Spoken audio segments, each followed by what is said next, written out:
Hi, I'm Eric Chong, the first ever winner of MasterChef Canada and the executive chef at R&D Restaurant in Toronto. This week was the seafood extravaganza on MasterChef Canada. Growing up in a Chinese family, seafood was just part of our everyday meals.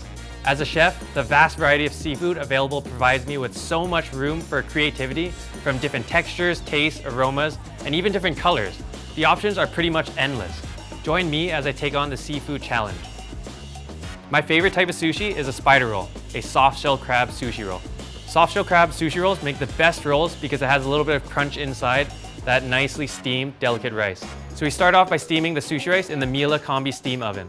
Next, we'll make the sauces that will accompany our roll. A nice unagi sauce, which is made by simply adding sake, mirin, soy, and sugar until it's a nice caramel color. To pair alongside the unagi sauce, we have a nice spicy Japanese mayo, made by simply adding some chili sauce, Kewpie, and lime juice for acidity. Inside the spider roll, we'll also have some cucumber and avocado to bring some freshness to the dish.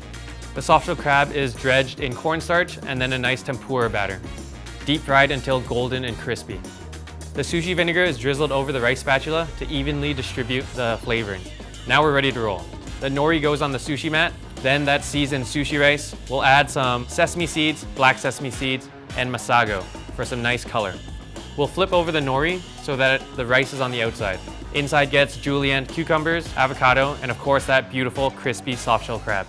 We'll roll it and pack it tight and cut it into 8 beautiful pieces, finished by drizzling over the nice unagi sauce and spicy mayo. I love cooking with seafood, but it's not easy. You have to treat it delicately.